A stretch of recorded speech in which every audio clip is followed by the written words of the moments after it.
গর্বিত সদস্যবৃন্দ, জুলাই যোদ্ধাবৃন্দ এবং সর্বস্তরের ভাই ও বোনেরা, সাংবাদিক বন্ধুগণ, আচ্ছা আমি এখন কোথায় আসছি বলেন তো? এই জায়গার নাম কি? চাঁপাইনবাবগঞ্জ। চাঁপাইনবাবগঞ্জে প্রচুর পরিমাণ আম, লিচু, কুল, তারপরে হয়তো পেয়ারাও উৎপন্ন হয়, তাই না? যে জায়গার মানুষ এত ফল উৎপাদন করে তারা কি ফল খায় না? ফলের রস যারা খায় তাদের মনটা খুব ভালো থাকে, নরম থাকে, উর্বর থাকে এবং মানুষগুলা খুব মিষ্টি মিষ্টি হয়। তারা কিন্তু মেহমান যখন কথা বলে তখন আর কোনো কথা বলে না, চুপ করে শুনতে থাকে। সামনে যদি মিডিয়া দাঁড়ায় তাকে বলে না যে বসেন বসেন, বরঞ্চ যারা পিছন থেকে বসেন বসেন বলতেছেন তারা বসে যান। এখন জাস্ট নাও যারা এত সময় বলছেন যে বসেন, এরা বসে যান, এরা সব বসে যান, বসেন। আমি এখন দেখছি দাঁড়াই আছেন, বসেন, হ্যাঁ বসে যান, বসে যান, সবাই বসে যান, আর কথা বন্ধ করেন। আলহামদুলিল্লাহ, জোহরের নামাজ আসন্ন। আল্লাহ তাআলার অশেষ শুকরিয়া, আজকে এখানে জনস্রোত নেমেছে। আপনারা হয়তো ভাবছেন শুধু চাঁপাইনবাবগঞ্জে এই জনস্রোত। আল্লাহর শুকরিয়া, আল্লাহু আকবার। তিস্তা পাড় থেকে শুরু করে সমুদ্রের পাড়, জাফলং থেকে সুন্দরবন, টেকনাফ থেকে তেতুলিয়া, সকল জায়গায় আজকে মুক্তির পক্ষে, ন্যায়ের পক্ষে, ইনসাফের পক্ষে, মানবিক বাংলাদেশের পক্ষে গণজোয়ার সৃষ্টি হয়েছে। এই চাঁপাইনবাবগঞ্জ তার গর্বিত অংশীদার। কেন মানুষের এই গণজোয়ার? মানুষ বিগত 54 বছরের শাসন হোক আর অপশাসন হোক তা দেখেছে। ওইটা দেখতে দেখতে ক্লান্ত হয়ে পড়েছে। এখন বাংলাদেশের জনগণ পরিবর্তন চায়, পুরানা বন্দোবস্তের রাজনীতি আর দেখতে চায় না। জুলাই যোদ্ধারা সেদিন রাস্তায় নেমে বলেছিল, উই ওয়ান্ট জাস্টিস, আমরা সর্বক্ষেত্রে ন্যায় বিচার চাই। তার মানে হলো ন্যায় বিচার নাই, সেই ন্যায় বিচার আমরা প্রতিষ্ঠা করতে চাই ইনশাআল্লাহ। রাজার জন্য যে বিচার, সকলের জন্য সেই একই বিচার। একজন সাধারণ মানুষ অপরাধ করলে বিচার হবে যেটা, শাস্তি হবে যা। দেশের প্রেসিডেন্ট কিংবা প্রধানমন্ত্রী একই অপরাধ করলে তাদেরকেও ছাড় দিয়ে কথা বলা হবে না। সেই বিচার আমরা বাংলাদেশে কায়েম করতে চাই।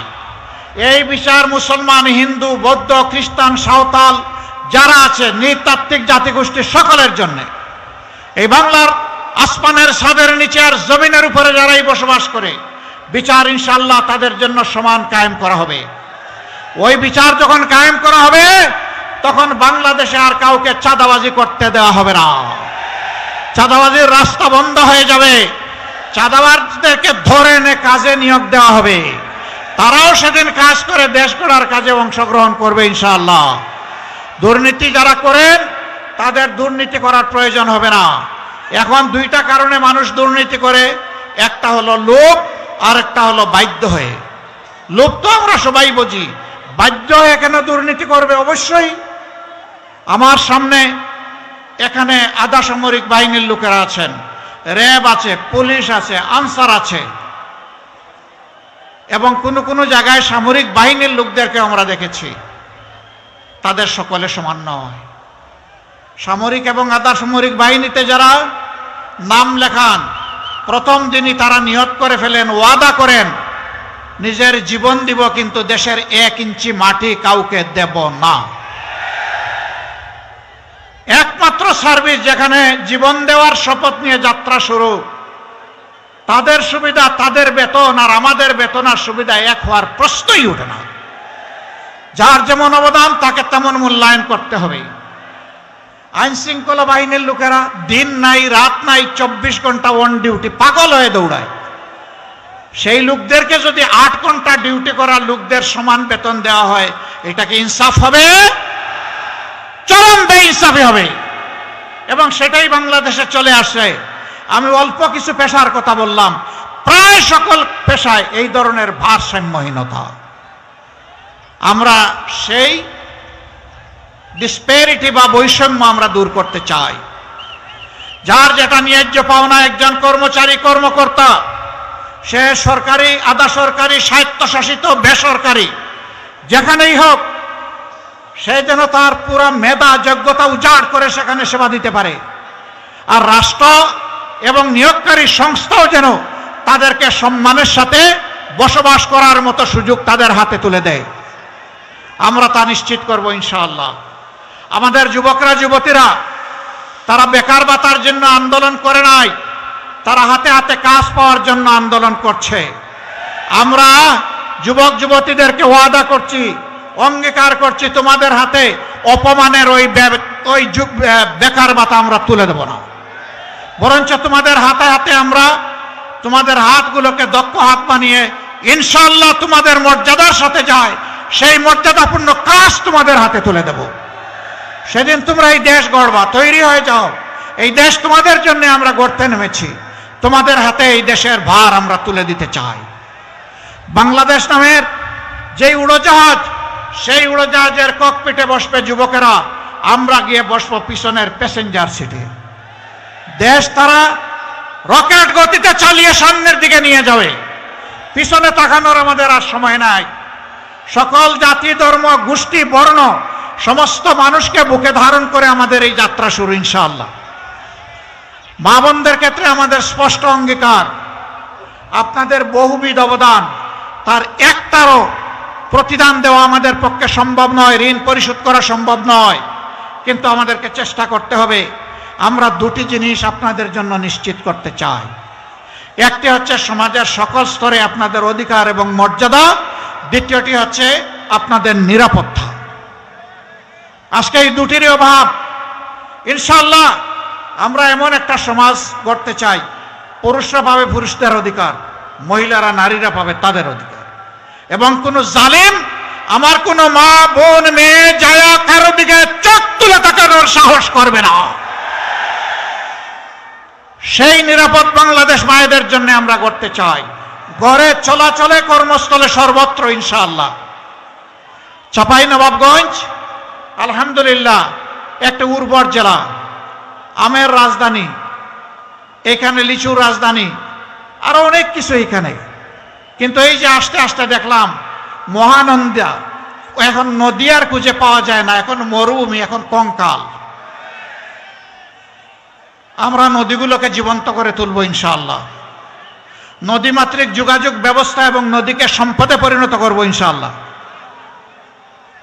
পদ্মাতে যেখানে বাঁধ দিলে, ব্যারেজ দিলে বাংলাদেশ পানি পাবে, সেখানেই ব্যারেজ নির্মাণ করা হবে ইনশাআল্লাহ।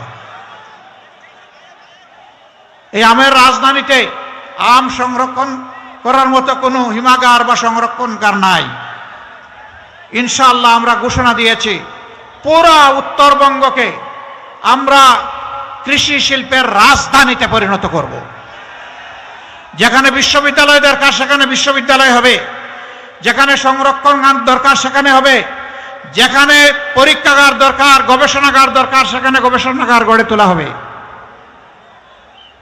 আম এবং লিচুর প্রসেসিং করে সারা বছর খাওয়ানোর ব্যবস্থা করা হবে, বিশ্বেও রপ্তানি হবে ইনশাআল্লাহ। এইভাবে বাংলাদেশে এবং বিশ্বে আমরা চাপাইকে পৌঁছে দিতে চাই।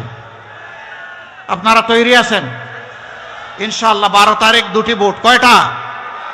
একটা হচ্ছে পুরানা বন্দোবস্তকে লাল কার্ড, নূতন বন্দোবস্তকে আহলান সাহলান ওয়েলকাম স্বাগতম। এটার জন্য কি হবে? হ্যাঁ। গণভোটে কি বলবো? হ্যাঁ মানে আজাদি, না মানে গোলামি। আজাদি না গোলামি, আজাদি না গোলামি। তাহলে প্রথম ভোট ইনশাআল্লাহ চাপাইবাসীর হ্যাঁ।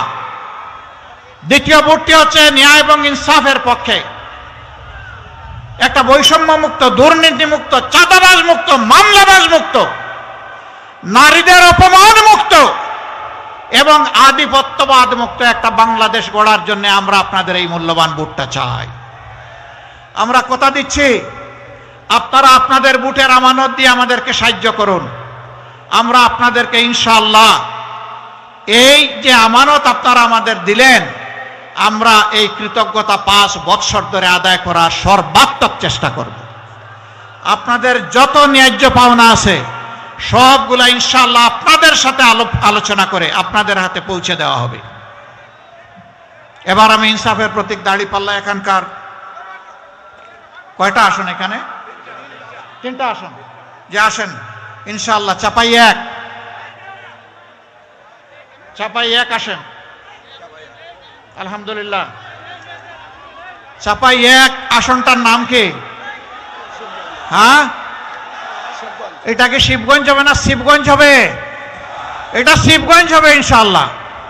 এখানকার ভাষাকে আমরা সম্মান করি, শ্রদ্ধা করি, তাইলে বলুন শিবগঞ্জ ইনশাআল্লাহ। এই শিবগঞ্জে ইনসাফের প্রতীক দাড়িপাল্লা তুলে দিচ্ছি। এই জায়গায় শক্ত করে ধরতে হবে, জাতির ভার নিতে হবে ইনশাআল্লাহ। প্রতীক আছে? কোন সে প্রতীক? জুড়ে সুরে, আরো জুড়ে, আকাশ বাতাস কাঁপিয়ে দাও। 12 তারিখ সারাদিন সকাল সন্ধ্যা দাড়িপাল্লা ইনশাআল্লাহ, বিজয়মালা।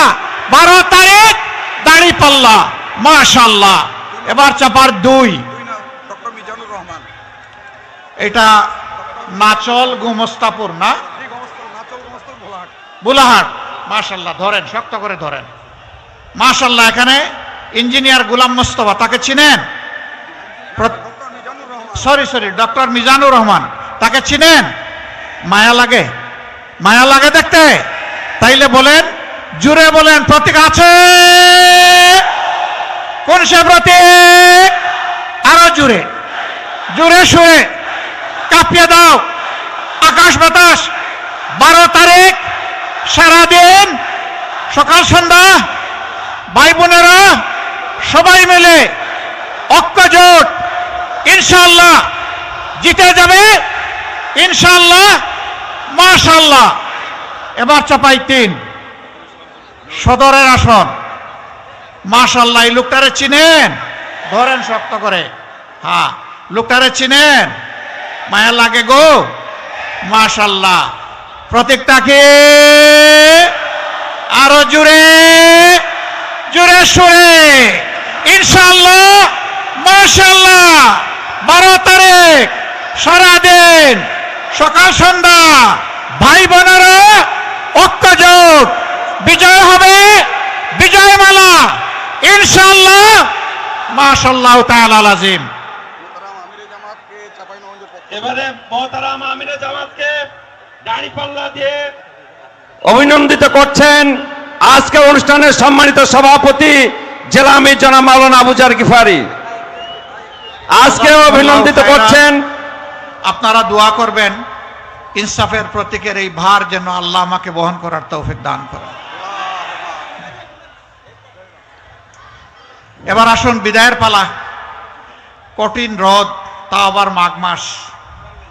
একটা কথা বলে যাই, কিছু লোক আমাদের মা বোনদেরকে একটু বিভিন্ন ধরনের আচরণ করে। ছেড়ে দাও, ভালো না, এই কাজগুলো খুবই খারাপ। যে জাতি মাদেরকে সম্মান করে আল্লাহ জাতির সম্মান বাড়িয়ে দেন। যদি ছেড়ে দাও, তোমরা আমাদের ভাই। যদি ছেড়ে না দাও, তৈরি থাকো, জীবন দিব, মায়ের সম্মান কাউকে লুণ্ঠন করতে দেব না। এ আমাদের অঙ্গীকার। লিল্লাহি তাকবীর, লিল্লাহি তাকবীর, ইনকিলাব, ইনকিলাব, জিন্দাবাদ, জিন্দাবাদ, ইনকিলাব জিন্দাবাদ। আসসালামু আলাইকুম ওয়া রাহমাতুল্লাহ। মহতারাম আমিরে জামাতকে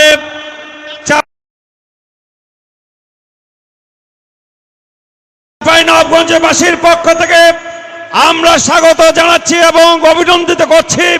আজকে চাঁপাইনবাবগঞ্জবাসীকে আমাদেরকে আজকে তিনি সম্মানিত করেছেন। এখানেই সমাপ্ত ঘোষণা করা হলো। সবাইকে ধন্যবাদ। আসসালাম।